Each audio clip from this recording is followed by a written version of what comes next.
Voilà. Donc aujourd'hui, nous accueillons Yago Otero, qui va nous parler de la gestion des feux de forêt, dont la fréquence et l'intensité augmentent avec les changements climatiques. Yago, c'est en quelque sorte un transfuge des sciences sociales, parce qu'il est initialement docteur en sciences de l'environnement de l'Université de Barcelone, et il travaille désormais à l'Université de Lausanne, en Suisse. Donc, sa conférence, elle sera traduite en bande dessinée par Stéphanie Milot, qui est étudiante de 2e année à l'UQO, donc l'Université du Québec en Outaouais. Elle étudie donc les bandes dessinées. C'est une future BDiste qui a toujours été passionnée par le dessin et qui attend impatiemment son arrivée dans le marché du travail. Alors, on aura une séance de questions à la fin de la présentation de Yago. Donc, pour celles et ceux qui ne voudraient pas poser les questions eux-mêmes, il y a une interface questions et réponses qui est là pour ça. Et je relayerai à Yago vos questions. Donc, Yago, c'est à toi maintenant. Je te propose de partager ton écran et de commencer ta présentation. Merci beaucoup. Bonjour à tous et toutes. Je vais partager mon écran.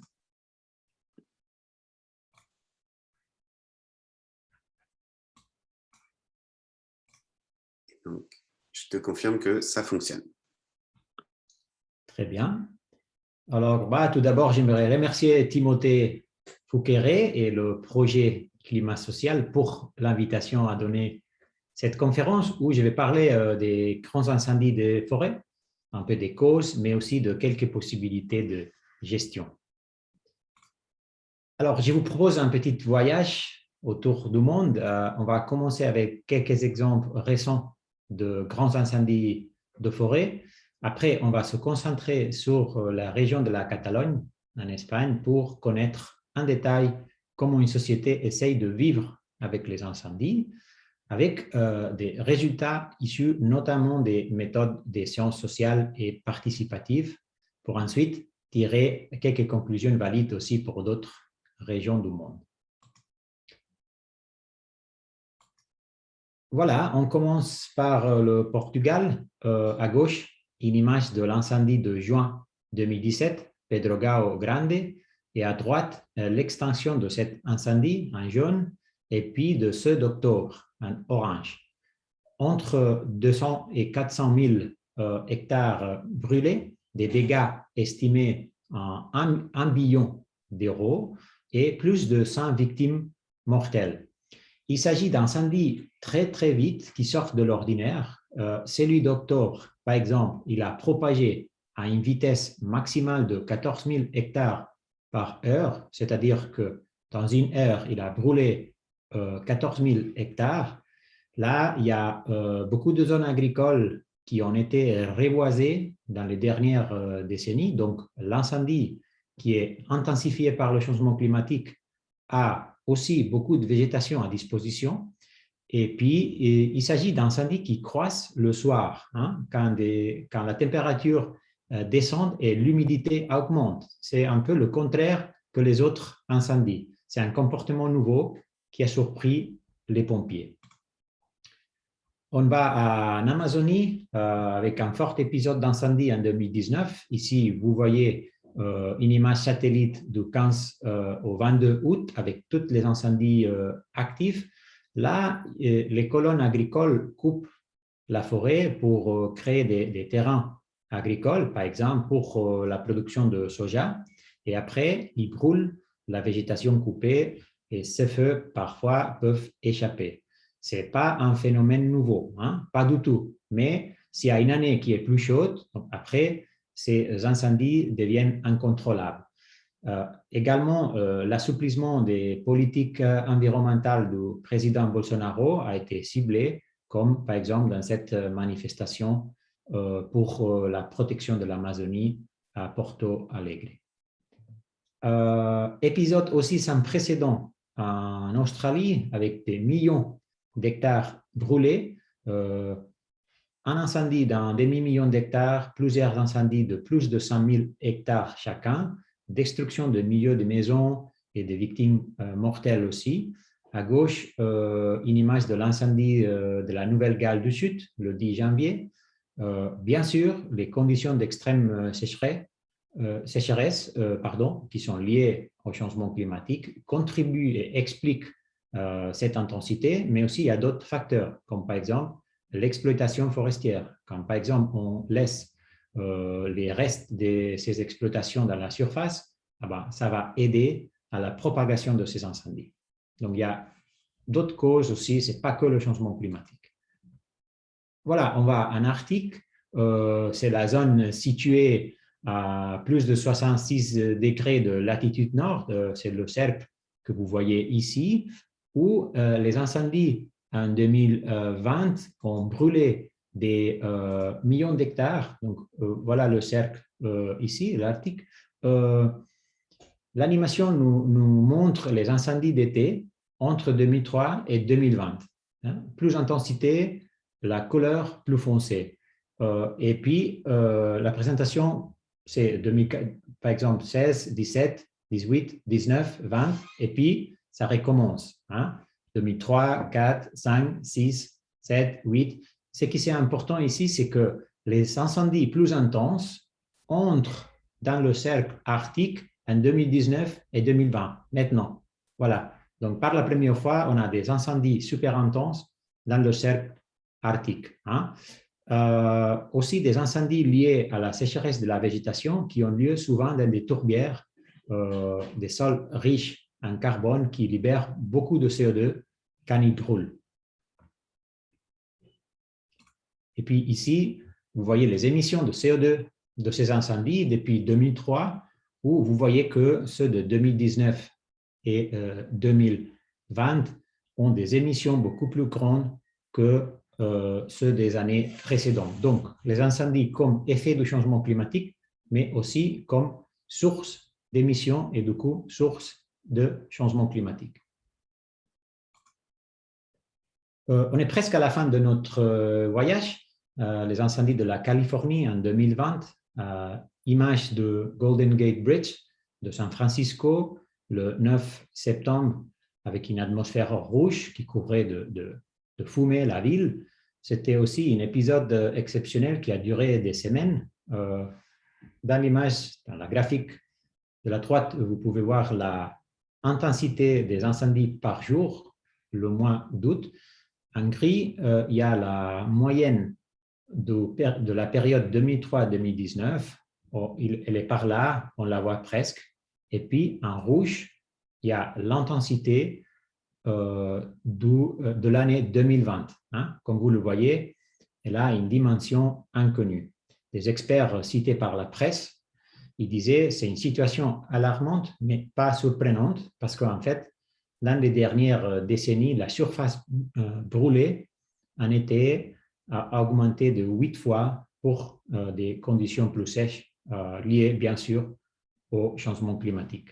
Mais si on parle d'incendies dans la Californie, on doit aussi parler de l'urbanisation des zones boisées, comme cela de Nevada City. Il y a beaucoup de monde qui vit dans une situation très vulnérable dans la forêt, donc les incendies aussi comme problème de protection civile dans des zones urbaines où il y a parfois des millions de personnes qui habitent. Il faudrait ajouter encore quelques incendies de cette année. Vous avez peut-être entendu des incendies de la Sibérie, de la Grèce, de l'Espagne, de la Turquie, etc. L'important, c'est qu'on est face à un nouveau type d'incendie extrême. Ici, vous voyez la localisation de ces incendies qui ont lieu soit dans l'hémisphère nord que dans l'hémisphère sud, avec la plupart des incendies qu'on vient de voir et les hectares brûlés. C'est une étude de la période 2016-2020. Cette étude nous dit qu'en fait, ces incendies ont des comportements imprévisibles. Ils ont une intensité, une vitesse sans précédent. Ils sont conséquents surtout, mais pas que, du changement climatique et que notre capacité de prédiction et de prévention est très limitée. Du coup, on a besoin de planifier le paysage et la protection civile avec ces incendies à l'esprit. Et on va y revenir. Voilà une petite synthèse des causes des grands incendies, soit de l'intensité que de la vulnérabilité des personnes. Le changement climatique qui favorise les conditions, bien sûr, mais il y en a d'autres. La déforestation et la colonisation agricole, l'urbanisation des grandes zones boisées, l'exploitation forestière, la réforestation, tout cela va être déterminé par des politiques nationales et régionales. Et finalement, une autre cause dont on n'a pas parlé encore, c'est l'extinction. L'extinction des incendies comme une cause aussi des grands incendies. C'est le paradoxe de l'extinction et on va y revenir dans la prochaine étape de notre voyage. Avant, j'aimerais vous présenter quelques concepts. Tout d'abord, il y a l'intensité, c'est-à-dire la puissance de l'incendie. Un incendie peut brûler à haute intensité, se propager par les arbres, ou à faible intensité, quand il va se propager par la surface. Et ça, c'est très important parce qu'en fait, l'intensité d'un incendie va déterminer si les pompiers peuvent travailler ou bien pas. À partir de entre 5 000 et 10 000 kW par mètre de flamme, l'attaque n'est plus possible. Après, on a la gravité. C'est une mesure des dégâts, par exemple, sur la végétation. Un incendie peut brûler complètement une forêt, comme l'image en haut, ou que très faiblement. Et ça va dépendre, bien sûr, de l'intensité. Après, si on applique ces principes aux infrastructures humaines, on a l'idée de vulnérabilité. Il y a des infrastructures à haute vulnérabilité, comme par exemple cette urbanisation qu'on vient de voir, et d'autres qui sont moins vulnérables, comme par exemple ce ferme qui pourrait résister parce qu'elle est entourée des zones agricoles. Donc, le message ici, c'est que les incendies vont avoir des effets très différents selon le paysage et les infrastructures. Voilà, on arrive à la Méditerranée où, en général, on s'attend à une augmentation des incendies par effet du changement climatique. Espagne, la région de la Catalogne, où je suis originaire, peut-être vous l'avez remarqué par mon accent, et c'est là où j'ai fait la plupart de mes recherches. L'idée ici, c'est d'illustrer en détail comment une société essaye de vivre avec les incendies et aussi voir quels sont les principaux enjeux. Important là, c'est de dire qu'une toute petite quantité d'incendies, le 0,5% des incendies, il est responsable de 73% de la surface brûlée. On les appelle GIF, grands incendies de forêt, et sont ceux qui brûlent plus de 500 hectares. Parmi les causes indirectes de ces incendies, on a bien sûr le changement climatique. Ici, vous voyez l'augmentation des températures entre 1950 et 2015, mais il y a d'autres causes. Ici, vous voyez le changement historique du paysage comme deuxième grande cause des grands incendies. La réforestation des zones agricoles, reboisement des zones agricoles et l'urbanisation. Comme d'autres pays européens, on était une société rurale qui est devenue une société urbaine avec une diminution du poids de l'agriculture vers d'autres secteurs comme l'industriel et le service. Et puis, tous ces changements socio-économiques vont avoir un effet sur le paysage. Et par exemple, entre 1970 et 2000, la surface boisée en Catalogne a passé de 36% au 60% de la région. Et ici, vous voyez l'exemple de ma commune, qui est pas loin de Barcelone, avec la montagne de Sant Llorenç au fond, un village agricole de 1940 qui s'est transformé dans une zone résidentielle pendant la deuxième moitié du XXe siècle. Donc, changement climatique et changement historique de paysage vont créer les conditions pour que des incendies à haute intensité qui ne peuvent pas être éteints. Voilà comme exemple l'incendie de 2003 à Sant Llorenç, à côté de ma commune, qui a brûlé 4500 hectares, 5 personnes décédées. Vous voyez l'auteur des flammes par rapport aux arbres. C'était un incendie spectaculaire. Moi, j'habitais en Italie et là, je me suis dit, quand j'ai vu les images par la télé, que j'aimerais faire quelque chose pour éviter ces catastrophes. Et j'ai commencé à travailler dans différents projets avec beaucoup de collègues et d'amis que je vais vous montrer tout à l'heure. Voilà, je vais présenter le résultat de presque 18 ans de travail avec plusieurs méthodes, soit de la pratique que de la recherche. Parfois, les deux se mélangent. C'est pour ça qu'on parle de recherche-action.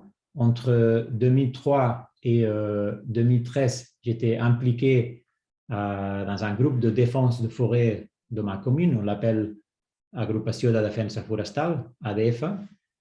C'est une association formée par la commune, par des propriétaires forestiers et par des bénévoles qui travaillent dans des tâches de prévention. Ici, vous voyez nos camions, par exemple. Mais après, à partir de 2014, j'ai passé 2 étés avec les pompiers, avec le service des pompiers de la Catalogne, pendant ma recherche postdoctorale à l'université Humboldt de Berlin, où j'ai fait de l'observation participante ou participative pour voir comment ils travaillent et comment ils gèrent les incendies. Et en plus, j'ai fait aussi plusieurs entretiens avec des personnes impliquées dans la prévention et l'extinction d'incendies, comme les pompiers, des personnes qui travaillent dans des groupes de défense des forêts, ou bien le parc naturel, etc. Et finalement, j'ai mené différents processus participatifs pour améliorer la prévention. Voilà l'évolution des incendies entre 1970 et 2015. Vous voyez en vert le nombre d'incendies qui monte au début de la période et puis se stabilise, voire descend. Donc, on n'a pas plus d'incendies maintenant, mais peut-être un peu moins qu'en 1970.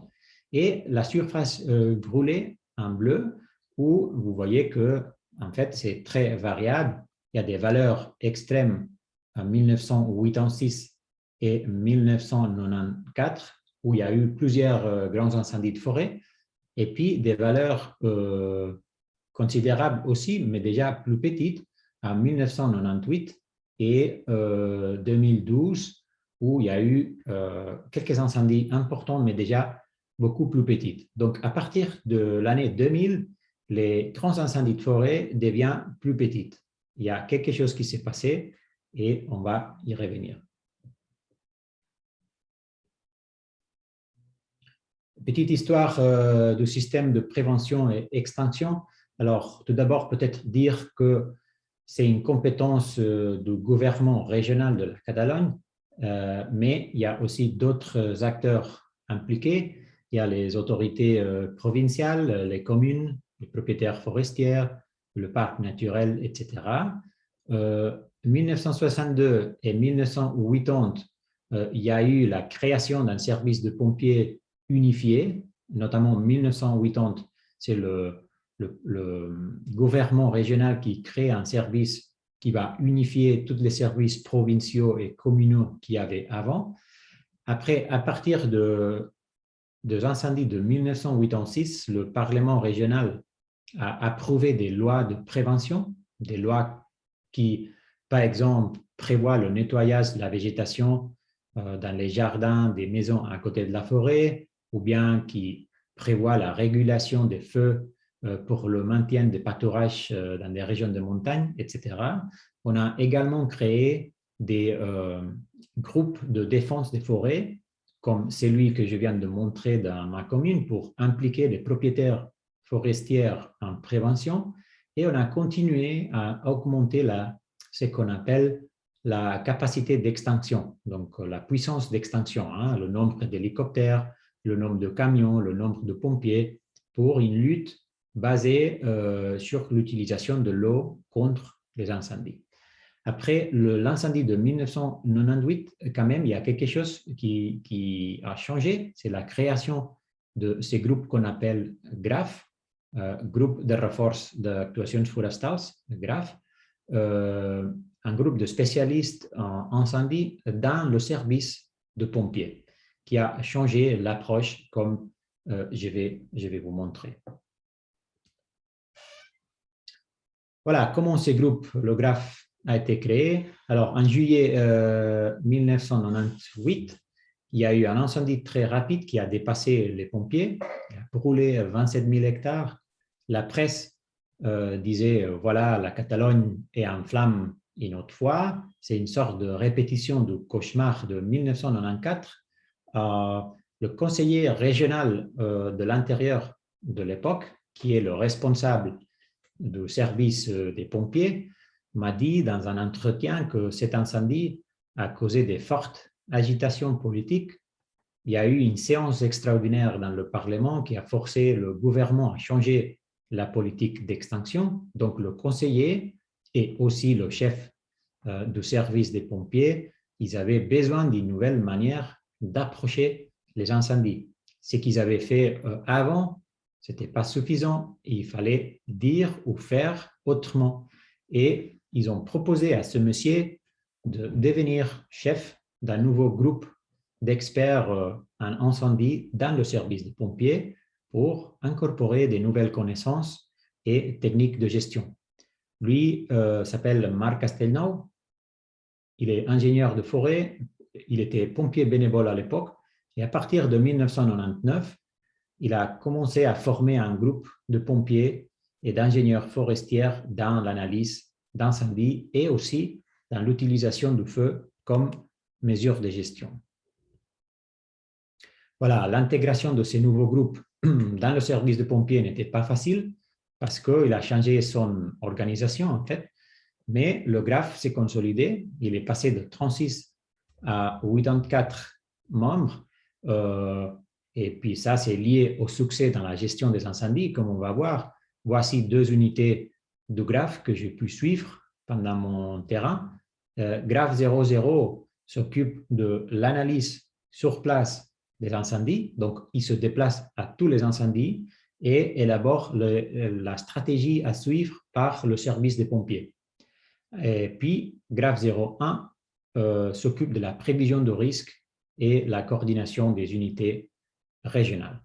Donc, avec la consolidation de ces unités et d'autres utiles, les méthodes de GRAF sont devenues une partie essentielle des pompiers.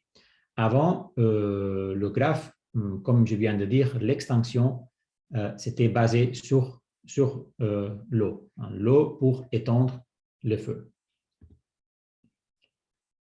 Voilà un exemple de comment le GRAF travaille, comment ils analysent les incendies. Je ne sais pas si vous arrivez à voir le pointeur laser. Oui. Alors, imaginons qu'il y a un incendie ici. Il va propager en haute intensité par cette crête-là. Donc, ici, on ne peut rien faire.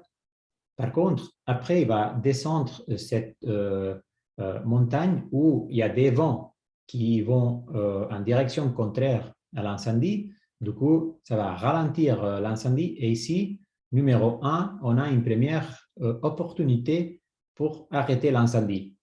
Si on ne réussit pas, l'incendie va reprendre en haute intensité, il va monter cette montagne-là jusqu'à la crête. Et puis là, on ne peut rien faire, mais on va avoir encore une nouvelle opportunité dans la descente. Voilà, en rose, maintenant, on voit la surface brûlée. Mais, et nous avons fait cette analyse après l'incendie. Mais le GRAF, il fait cette analyse avant et pendant l'incendie pour anticiper le comportement de l'incendie, c'est-à-dire qu'est-ce que l'incendie va faire, où il va aller, et puis choisir une stratégie de lutte qui va être proposée au service de pompiers avec qui ils travaillent. En fait, ils font partie du service de pompiers.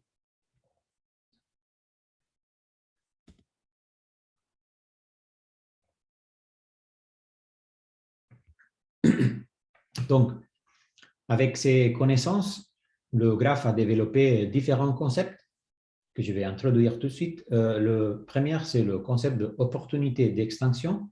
Les opportunités d'extinction, en fait, sont des zones où les incendies se propagent lentement en raison de la discontinuité de la végétation.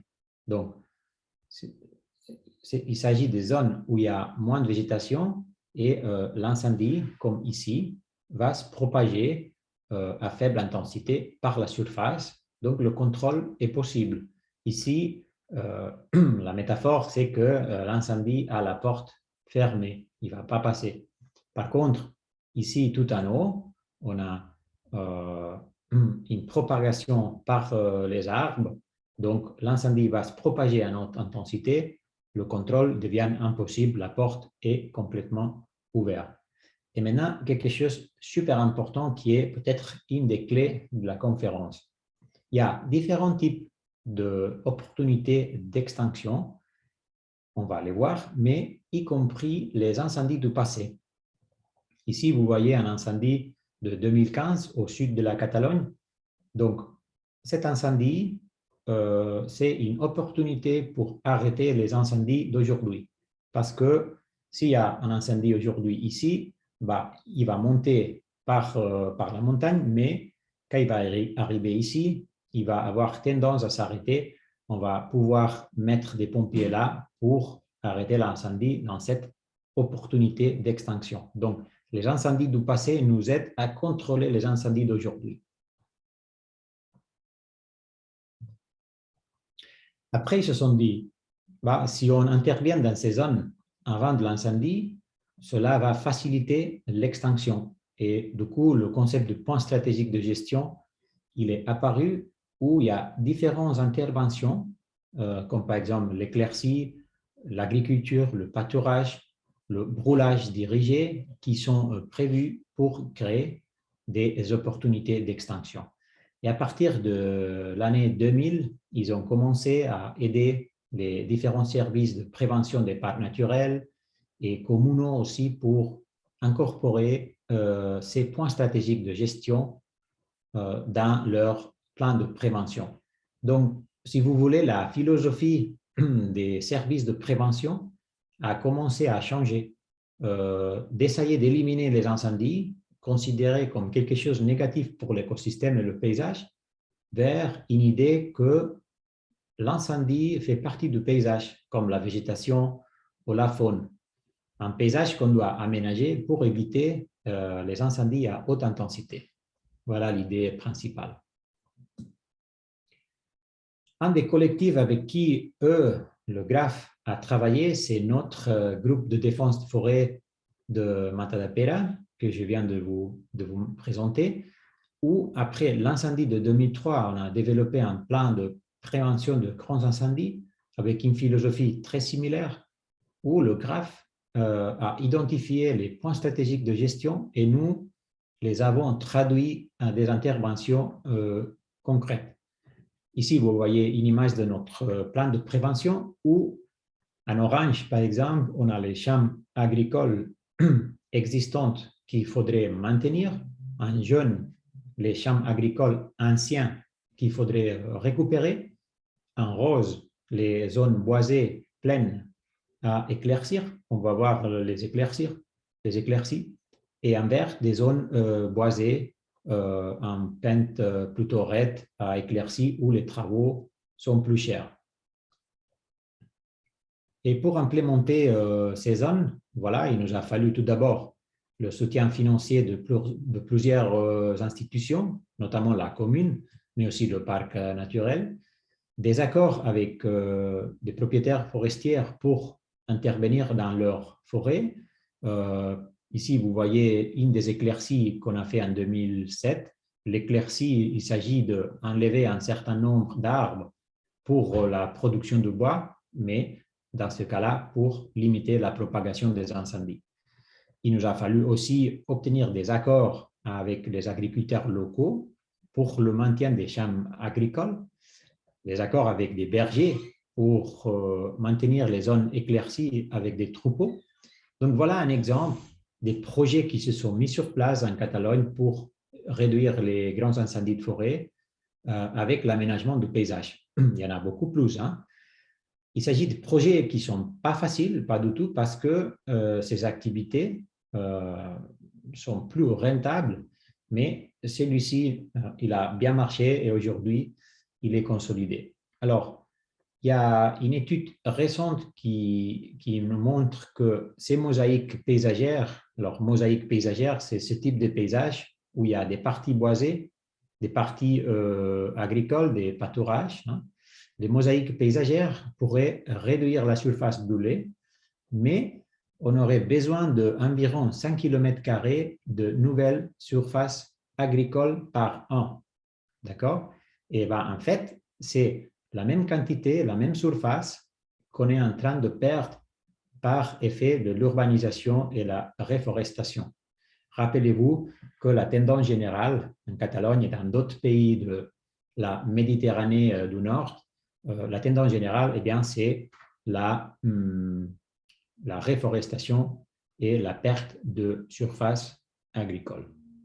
Et maintenant, je dois arrêter le pointeur parce qu'il y a une petite vidéo. Voilà. Donc voilà, une autre manière de maintenir ces points stratégiques de gestion sont comme des coupe-feux, hein, les points stratégiques de gestion. Donc une autre manière de les maintenir, c'est à travers le brûlage dirigé. Le brûlage dirigé, c'est l'utilisation planifiée du feu dans des conditions contrôlées pour réduire la végétation ou maintenir la végétation et réduire les incendies. Et dans cette petite vidéo, vous allez voir une équipe de GRAF dans un brûlage dirigé au sud de la Catalogne en avril de 2015, où monsieur en bleu, à gauche, est le directeur. Il mesure la température et d'autres variables pour contrôler que les conditions soient justes pour le brûlage. Et puis les autres pompiers arrivent avec un briquet qui va allumer le feu en ligne parallèle.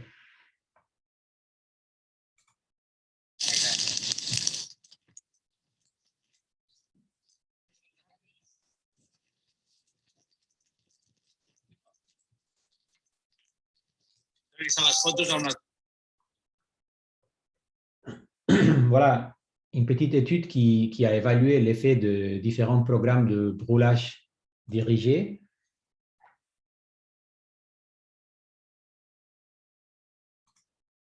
Ici, vous voyez la surface totale brûlée en haute intensité. Et ça, c'est une simulation. Okay? C'est avec des modèles qui simulent le futur dans la période 2010-2005. Okay? C'est pour savoir si, finalement, le brûlage dirigé, c'est utile ou bien pas. Et ici, en noir, vous avez un scénario où on réduit l'extension, on l'appelle « let it burn », un scénario de fort changement climatique comme celui qui peut arriver. Et puis, le scénario tout à droite, en jaune, c'est en fait un scénario où les choses continuent comme aujourd'hui, donc sans le changement climatique, c'est la base. Hein. Et après, on a trois scénarios de brûlage dirigé avec différentes intensités et types de brûlage dirigé. Et ce que ça veut dire, c'est qu'en fait, le brûlage dirigé peut aider à diminuer les incendies extrêmes si on compare avec un scénario de fort changement climatique comme celui que nous arrive. Mais les auteurs de cette étude, en fait, ils prévoient de brûler environ 15 000 hectares par an. C'est beaucoup plus de ce qu'on fait aujourd'hui. Voilà, une autre des méthodes utilisées par le GRAF, c'est le feu d'extinction, c'est-à-dire utiliser le feu contre le feu. Ici, vous voyez un contre-feu. Il y a ces deux pompiers du GRAF qui sont là, qui sont en train d'allumer un feu. Celui-ci aussi, il était allumé par eux, qui va en fait aller à la rencontre de la tête de l'incendie. Nous sommes ici à la tête de l'incendie. L'incendie vient par là et l'incendie va en fait aspirer le feu qu'on vient d'allumer et stabiliser sa colonne de fumée et stabiliser sa vitesse. Il va beaucoup s'arrêter et ça va être très facile de le contrôler. C'était un incendie, c'est un incendie de 2015 qui avait un potentiel de brûler plusieurs milliers, 10 000, 20 000 hectares, qui a été réduit à que 1300 hectares, notamment par effet de ce type d'intervention.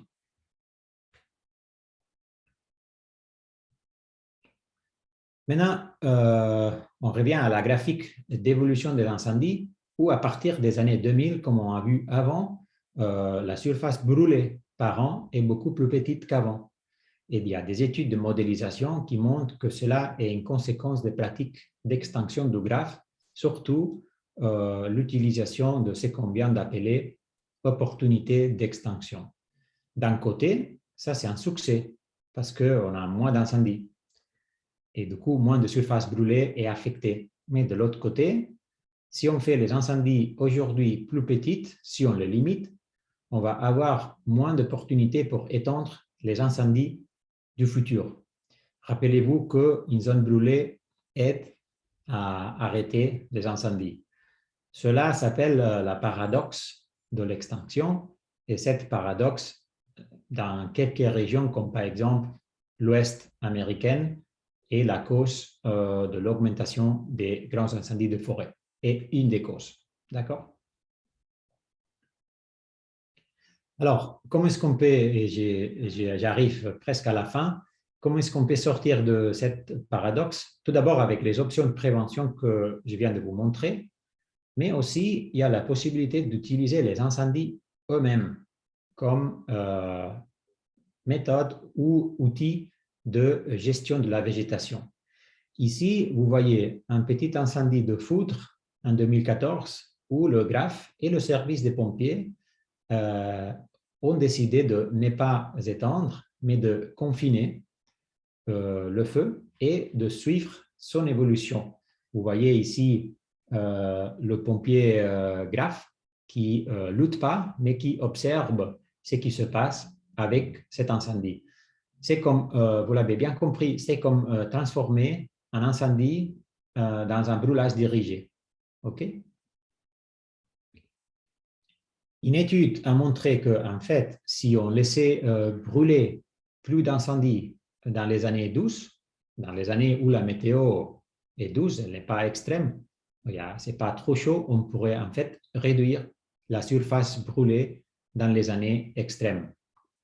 Dans les années extrêmes, c'est quand les incendies génèrent plus d'impact, plus de dégâts. Mais un des enjeux pour cela, en fait, c'est l'acceptation sociale. Ce n'est pas facile de communiquer à la population que les pompiers ne vont pas éteindre l'incendie parce qu'on attend des pompiers qu'ils arrêtent les incendies le plus vite possible. Voilà, mais pour implémenter toutes ces solutions, on a besoin de la participation sociale. Et maintenant, pour finir, je vais montrer quelques résultats des processus participatifs qu'on a menés entre 2015 et 2019 à la réserve de la biosphère du Montseny, qui est pas loin de Barcelone. Là, avec le GRAPH, on a développé une méthode pour incorporer les valeurs sociales du paysage dans les stratégies d'aménagement des incendies. On a fait tout d'abord une phase pilote dans 4 communes. Ici, vous voyez le territoire divisé par polygones qui sont utilisés par le GRAPH pour prévoir l'évolution des incendies avec les flèches qui indiquent la propagation, la direction de la propagation.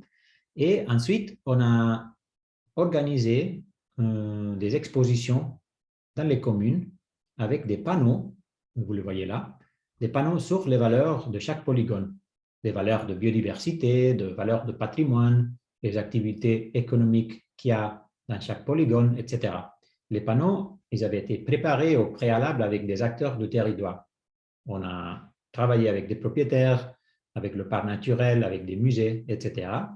Et dans les expositions, on a demandé aux participants de voter quels sont les polygones les plus importants pour eux.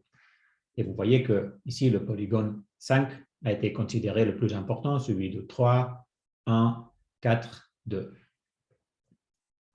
Après, qu'est-ce qu'on a fait avec cela? On a élaboré différents scénarios. Maintenant, je n'ai pas le temps d'expliquer en détail, mais imaginons qu'il y a un incendie qui commence dans ces polygones-là et se propage vers l'est. Le polygone le plus apprécié est le numéro 5. Tout cela est le polygone numéro 5. Donc, c'est celui-ci qu'il faut protéger en prioritaire. Hein? Sauf que l'incendie ici se propage à notre intensité, c'est la flèche rouge, donc là, on ne peut rien faire. Par contre, on a une opportunité d'extension ici à la vallée. Donc, on a besoin d'implémenter un point stratégique de gestion qui est marqué en vert ici. Si on arrive à implémenter ce point stratégique de gestion, alors la surface brûlée, ça sera la grise. Du coup, on arrive à sauver la moitié du polygone 5 et on arrive à sauver aussi le polygone 3 qui était le deuxième prioritaire.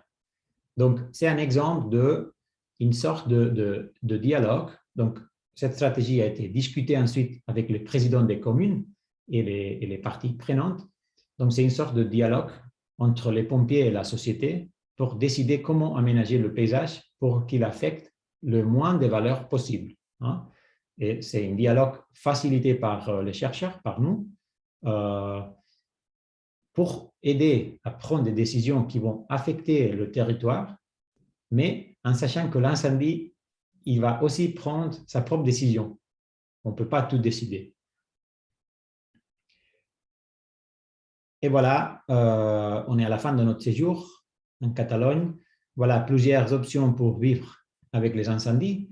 Tout d'abord, il y a eu une décision politique qui a changé le système de prévention et extinction avec la création d'un groupe de spécialistes qui a amené des nouvelles techniques, des nouvelles connaissances, des nouveaux concepts comme le point stratégique de gestion, le brûlage dirigé, le monitorage d'incendie.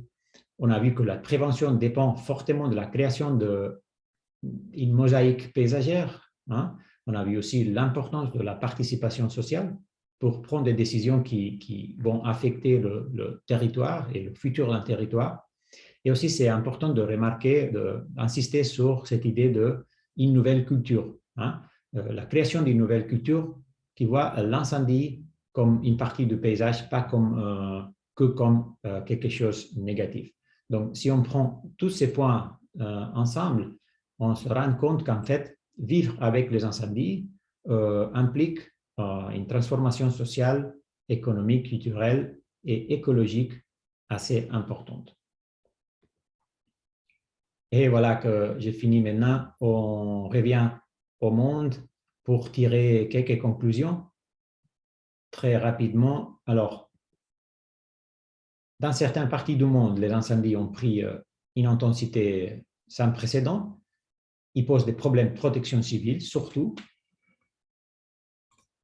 Le changement climatique est une des causes, mais il interagit avec d'autres facteurs qu'on a vu aussi. Il y a plusieurs solutions, entre guillemets. Hein, on a vu des connaissances, la restauration du feu, la participation sociale, etc. Il y en a d'autres dont je n'ai pas parlé, par exemple la planification urbaine.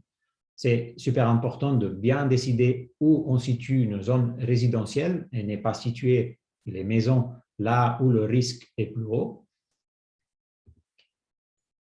Cette idée, c'est super important. Hein. Pour créer un paysage qui brûle à faible intensité, il faut une nouvelle économie qui est basée sur les ressources régionales, l'agriculture et le bois de la région. Important aussi, si on fait une extension plus agressive, peut aggraver le problème. Donc, l'extension de feu comme cause des grands incendies aussi.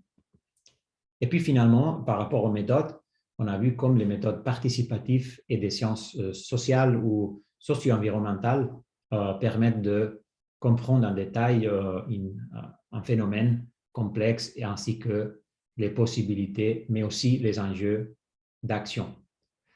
Donc, je vous remercie de votre attention. Si vous êtes intéressé aux études citées, n'hésitez pas à m'écrire un email. Et puis maintenant, je me réjouis de répondre à vos questions si elles ne sont pas trop difficiles. Merci Iago, merci beaucoup, bravo. Je vais suspendre l'enregistrement, comme ça on pourra poser nos questions plus simplement sans s'auto-censurer.